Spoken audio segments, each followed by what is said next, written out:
Hi குட்டீஸ், மீண்டும் உங்களை பைபிள் ஸ்டோரி டைமுக்கு அன்போடு வரவேற்கிறேன். போன வாரம் நம்ம ஒரு கதை பார்த்தோம்ல, ரெண்டு அருமையான ஒரு குட் ஃப்ரெண்ட்ஸ். யாரெல்லாம்? யோனத்தானும் தாவீதும். தாவீதுக்கு ஏற்பட்ட பெரிய ஆபத்திலிருந்து யோனத்தான் அப்படியே அந்த தாவீதை காப்பாற்றினதை நம்ம பார்த்தோம்ல. இந்த வாரம் நம்ம யாரை பற்றி பார்க்க போகிறோம்னா, அபிகாயில் அப்படின்ற ஒரு புத்தியுள்ள ஸ்திரியை பற்றி பார்க்க போகிறோம். தாவீது சவுலின் கையிலிருந்து தப்பி 600 படை வீரர்களுடன் பாரான் என்கிற ஒரு வனாந்தரத்தில் வந்தார். அப்போ மாகோன் என்கிற ஊரில் ஒரு பெரிய பணக்காரன் இருந்தான். அந்த பணக்காரனுக்கு 3000 செம்மறி ஆடுகள், 1000 வெள்ளாடுகள் எல்லாம் இருந்தது. அந்த மனுஷனுக்கு பேர் என்னன்னா நாபால். அவனுடைய தொழில் கூட எங்கே இருந்ததுன்னா கர்மேல் என்கிற இடத்துல இருந்தது.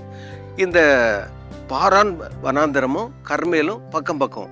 அப்போ இந்த தாவீது அவனுடைய அந்த படை வீரர்கள் இருக்கும்போது இந்த நாபாலுடைய ஆடு மேய்க்கிறவங்களெல்லாம் அப்படியே ஆடு மேய்ச்சிட்டே இருப்பாங்க.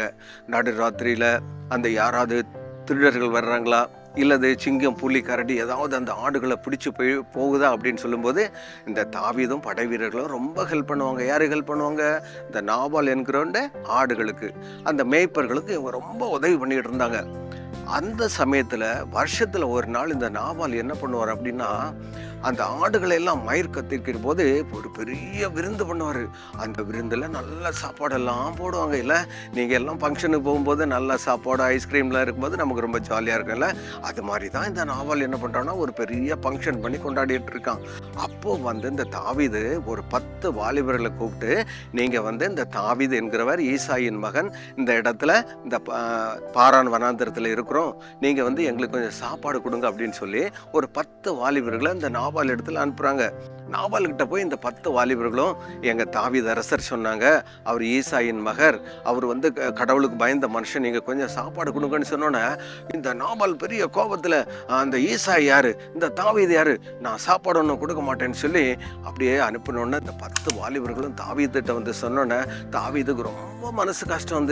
யோசித்து பாருங்க தம்பி தங்கச்சி, யாராவது நம்ம பசியில இருக்கும்போது கொஞ்சம் சாப்பாடு கேட்டு கொடுக்கலன்னா நமக்கு மன கஷ்டமா இருக்குல்ல. உடனே தாவீது கோபத்துல இந்த ராத்திரியில இந்த நாபாலுடைய எல்லா ஆடுகளையும் அவனுடைய கூடாரங்கள் எல்லாத்தையும் அழிச்சிடறோம் பாரு அப்படின்னு சொல்லி 400 படை வீரர்களுடன் புறப்படுக்கு தயாரானா. அப்ப இந்த நாபால் என்கிற மனுஷனுடைய அந்த வேலையில் ஒரு நல்ல விசுவாசி நேர இந்த நாபாலுடைய மனைவி அபிகாயிலிட்ட ஓடி போய் நடந்த விவரத்தை சொன்னான். அம்மா, இந்த மாதிரி தாவீது வந்தாரு, நம்ம நாபாலிட்ட சாப்பாடு கேட்கும்போது கொடுக்க மாட்டேன்னு சொல்லிட்டாரு, இந்த ராத்திரி எல்லாத்தையும் அழிச்சு போடுவேன்னு சொன்னாருன்னு சொன்னோன்னே இந்த அபிகாயில் நல்ல புத்தி உள்ள ஸ்திரீ இல்ல, அவ உடனமா ரொம்ப வேகமா 200 அப்பம் செஞ்சாங்க, 5 ஆடுகளை சமைச்சாங்க, 5 படி வறுத்த பயிர் எடுத்தாங்க, 200 அத்திப்பழ அடைகளை எடுத்தாங்க, 200 உலர்ந்த திராட்சை குலைகளை எடுத்தாங்க, 2 துருத்தி நிறைய திராட்சை ரசத்தை எடுத்துட்டு அப்படியே கழுதையின் மேல சேடம் கட்டி ஓடி நேரே தாவீதுக்கு காலில் விழுந்துட்டாங்க. ஐயா, எஜமானனே, உங்க இரத்தப்பழி என் மேல வரக்கூடாது.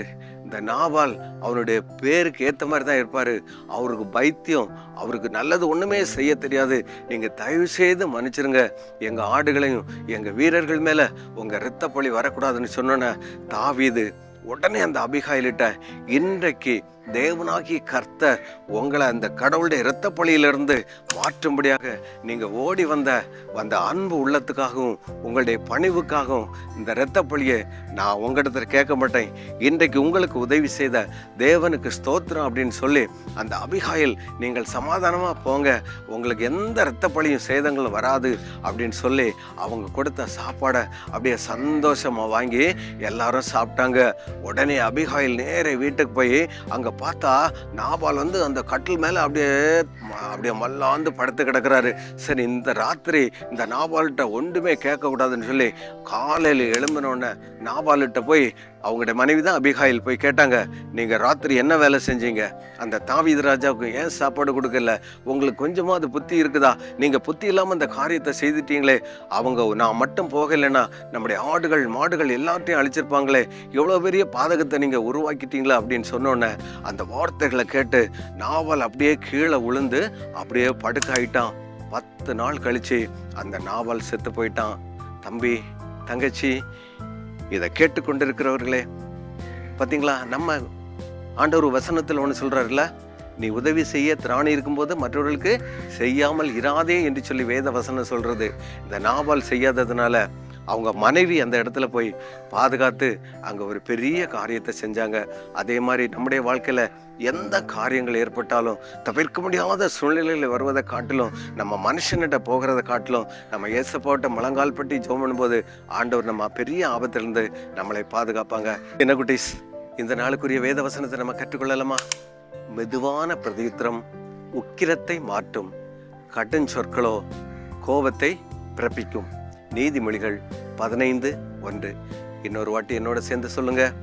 மெதுவான பிரதியுத்திரம் உக்கிரத்தை மாற்றும், கடும் சொற்களோ கோபத்தை பிறப்பிக்கும். நீதிமொழிகள் 15:1. ஜெபம் பண்ணலாமா? கண்ண மூடி கை கூப்புவோமா? அன்புள்ள இயேசப்பா, நாபாலுக்கு ஏற்பட்ட பெரிய ஆபத்திலிருந்து அவர்களுடைய மனைவி அபிகாயிலுக்கு நல்ல ஒரு மனதை கொடுத்து ஆண்டவரே சுவாமி, அந்த தாவீது ராஜா விட்டு போகும்போது அவருடைய மனதை மாற்றி அந்த இடத்துல நீங்கள் உதவி செய்தீங்கப்பா. உண்மை நன்றியோடு துதிக்கிறோம். நாங்களும் எங்களுக்கு ஏற்படும் ஆபத்தான நேரத்தில் எப்பொழுதும் உம்மிடத்தில் வந்து உம்மை நோக்கி பார்த்து ஜெபித்து ஆசீர்வாதத்தை பெற்றுக்கொள்ள உதவி செய்ய வேண்டும் என்று இயேசு கிறிஸ்துவின் நல்ல நாமத்தில் ஜெபிக்கிறோம். ஜெபங்களும் எங்கள் நல்ல பிதாவே, ஆமேன். என்ன குட்டீஸ், கதை சூப்பராக இருந்தில்ல? மீண்டும் உங்களை அடுத்த வாரம் வேறு ஒரு கதையுடன் சந்திக்கிறேன். பாய்.